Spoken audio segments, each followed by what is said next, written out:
आज हम 10th class biology का फर्स्ट चैप्टर स्टार्ट करने जा रहे हैं। I hope you all listen the lecture carefully and after completing the lecture read the topics which are covered in this lecture and make the notes side by. So let's start our first chapter of 10th class is life processes. Before starting the life processes, we should know about the living and non-living organisms. So here are some characteristics which are shown by the living organisms only.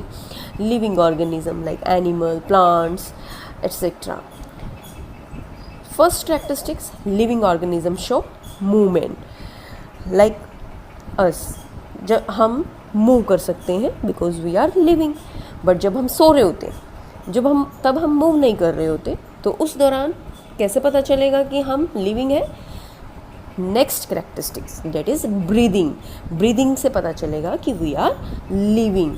But plant में ये दोनों चीज़ें show नहीं होती है, but plant also show movement and they also do breathing, but वो कभी दिखाई नहीं देती है। मूवमेंट वो करते हैं bye there growing there parts, like roots are growing, leaves are growing, stem are growing.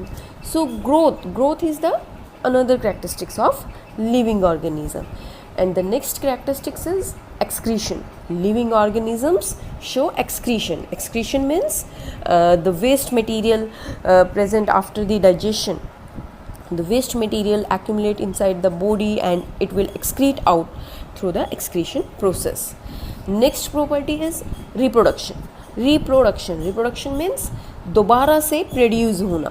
ये लिविंग ऑर्गेनिज्म ही एक नए ऑर्गेनिज्म को प्रोड्यूस कर सकता है।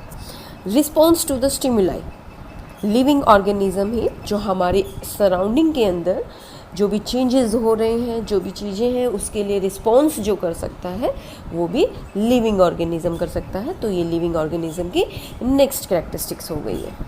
ओके, नेक्स्ट अब हम आते हैं लाइफ प्रोसेसेस की डेफिनेशन पे।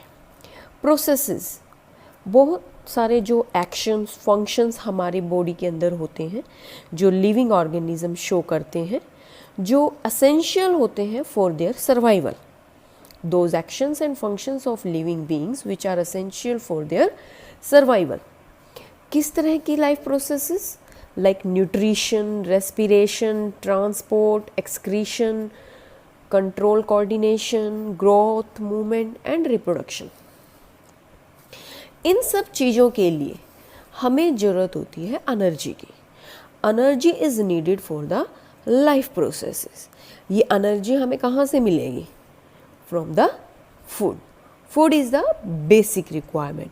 It contain all the nutrients like carbohydrates, fats, proteins, vitamins, etc. Then the nutrition, अब हम जो हमारी फर्स्ट बेसिक प्रोसेस है लाइफ प्रोसेस उसके बारे में पढ़ने वाले हैं क्योंकि it is related to the food. Then nutrition, the process of taking in food and utilizing it। जो फूड हम ले रहे हैं, लेने की प्रोसेस और उसको अंदर हमारी बॉडी यूज़ कर रही है, इसको हम बोलते हैं न्यूट्रिशन। मोड ऑफ न्यूट्रिशन यानी कि टाइप ऑफ न्यूट्रिशन। न्यूट्रिशन दो तरह का होता है, ऑटोट्रॉपिक और हेटेरोट्रॉपिक। तो सबसे पहले हम पढ़ेंगे ऑटोट्रॉपिक न्यूट्रिशन के बारे में, जैसा कि हमने लोअर क्लासेस में पढ़ा ही है इसके बारे में। Autotrophic, auto means self, trophic means nutrition. तो हम आ जाते हैं इसकी डेफिनेशन पर। ऐसा न्यूट्रिशन जिसमें ऑर्गेनिज्म खुद अपना फूड बनाता है from the simple inorganic material. ठीक है, ऑटो यानी कि जो अपने आप से अपना फूड बनाता है इनऑर्गेनिक मटेरियल की हेल्प से, like CO2, water etcetera. Food जो यहाँ पर बनता है, फूड तो होता है हमारा ऑर्गेनिक मटेरियल जो बनता है। किससे बनता है? It is made from the inorganic material. Inorganic material जैसे कि मैंने यहाँ बताया था आपको, CO2, वाटर एट्सेट्रा। अब ये autotrophic mode of nutrition show कौन करता है? Green plants. Green plants are also known as producers on this earth and some kind of bacteria like cyanobacteria. Other name is blue green algae because both these organisms have colored pigment. Like green plants have green pigment, chlorophyll present in the leaves. We will discuss about this pigment later in explanatory form. तो green pigment ही जरूरी क्यों होता है? क्योंकि green pigment has the ability to trap the sunlight. Sunlight जो आ रही है उसे ट्रैप करने के लिए जो एबिलिटी होती है वो ग्रीन पिगमेंट के अंदर होती है. इसीलिए जो ग्रीन प्लांट होते हैं वो autotrophic mode of nutrition show करते हैं. देन इसके बाद न्यूट्रिशन इन प्लांट, जो भी हम कर रहे हैं ऑटोट्रॉपिक न्यूट्रिशन इन प्लांट, यही मैं डिटेल में अभी और करा रही हूँ. न्यूट्रिशन इन एनिमल हम जो हेट्रोट्रॉपिक न्यूट्रिशन है वो हम बाद में करेंगे. तो पहले प्लांट्स का ही हम कंप्लीट करेंगे. तो फोटोसिंथेसिस, जब भी क्वेश्चन आए न्यूट्रिशन इन प्लांट को डिस्क्राइब करें तो आपको फोटोसिंथेसिस सबसे पहले तो आपको ऑटोट्रॉपिक बताना है. देन इसके बाद आप डिस्क्राइब करेंगे photosynthesis. Photo means light, synthesis means to prepare. Light की प्रेजेंस में प्रिपेयर करना. क्या प्रिपेयर करते हैं plant? Food. The process by which green plants make their own food from CO2 H2 by using sunlight in the presence of chlorophyll. It is represented as, इसको हम chemical equation की form में represent भी कर सकते हैं, जैसे CO2 plus H2O की प्रेजेंस में with the help of sunlight and chlorophyll plant make their food and release oxygen in the environment. तो आप यहाँ से भी इसकी डेफिनेशन बना सकते हैं. Plant uses carbon dioxide and water in the presence of sunlight and chlorophyll and form food and release oxygen. It is photosynthesis. Then photosynthesis takes place in 3 steps. सबसे पहले फोटोसिंथेसिस के दौरान जो होगा, हमें पता है ग्रीन पिगमेंट होता है जिन प्लांट में, वही फोटोसिंथेसिस शो करते हैं. तो सबसे पहले यहाँ पर जो स्टेप है हमारा वो पिगमेंट से ही जुड़ा हुआ है. एब्जॉर्प्शन ऑफ सनलाइट एनर्जी या sun energy, solar energy by chlorophyll. सबसे पहले क्लोरोफिल एनर्जी को एब्जॉर्ब करेगा. सेकेंड स्टेप हमारा होगा conversion of sunlight energy into chemical energy. अब जो सनलाइट ट्रैप हुई है एनर्जी वो कन्वर्ट हो जाएगी केमिकल एनर्जी में. एंड जो सनलाइट आई है वो वाटर लीफ के अंदर जो वाटर है उसको स्प्लिट यानी कि तोड़ देगा, किसमें? हाइड्रोजन एंड ऑक्सीजन में by light energy. Third step reduction of carbon dioxide. जो कार्बन डाइऑक्साइड प्लांट ने ली थी फ्रॉम द एयर, रिडक्शन मतलब बाय यूजिंग हाइड्रोजन. तो reduction, reduce, carbon dioxide reduce हो जाएगी बाय हाइड्रोजन एंड वो बना देगी अब कार्बोहाइड्रेट. जैसे कि यहाँ पर आपको पीछे बताया था मैंने इक्वेशन में, जो सनलाइट है ये वाटर को तो स्प्लिट कर देगा, तोड़ देगा ऑक्सीजन में, और जो कार्बन डाइऑक्साइड है वो रिड्यूस हो जाएगी किसमें? फूड के अंदर. अब जो हम अभी बात कर रहे हैं बारी बारी कार्बन डाइऑक्साइड, वाटर, ये सब चीज़ें कहाँ से आती हैं? Stomata. We know some tiny pores are present on the surface of leaf.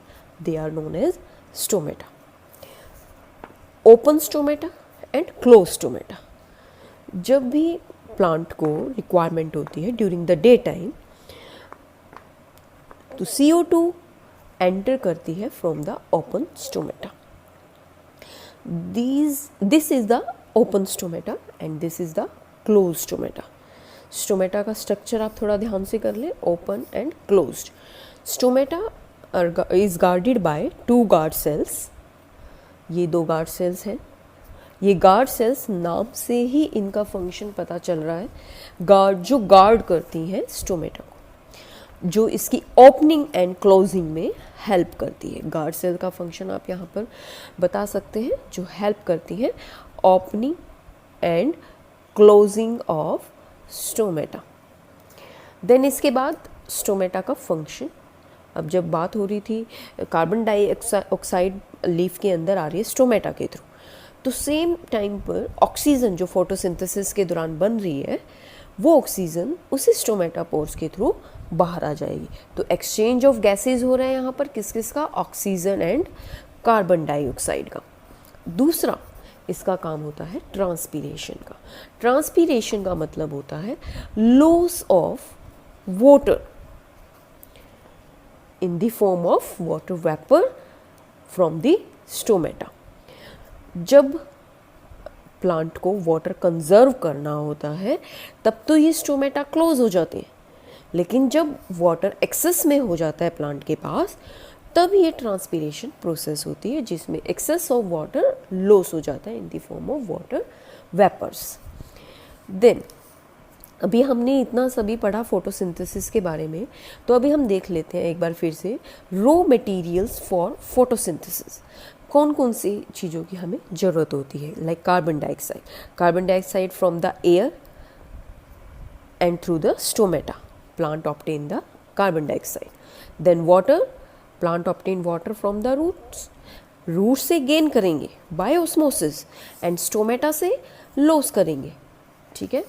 Then other requirement is nitrogen, phosphorus, iron and magnesium. They are obtain from the soil and they help for building plant body. Okay, then अभी मैं आपको पीछे मैंने बताया site of photosynthesis के बारे में, थोड़ा सा मैं एक्सप्लेनेटरी फॉर्म में बताऊंगी। हमें सिर्फ इतना पता है, अभी तक हमने छोटी क्लासेस में यही पढ़ा है, फोटोसिंथेसिस लीफ के अंदर होती है। लीफ के अंदर भी कहाँ, लीफ के अंदर मीजोफिल सेल्स होती हैं जिनको हम फोटोसिंथेटिक सेल बोलते हैं।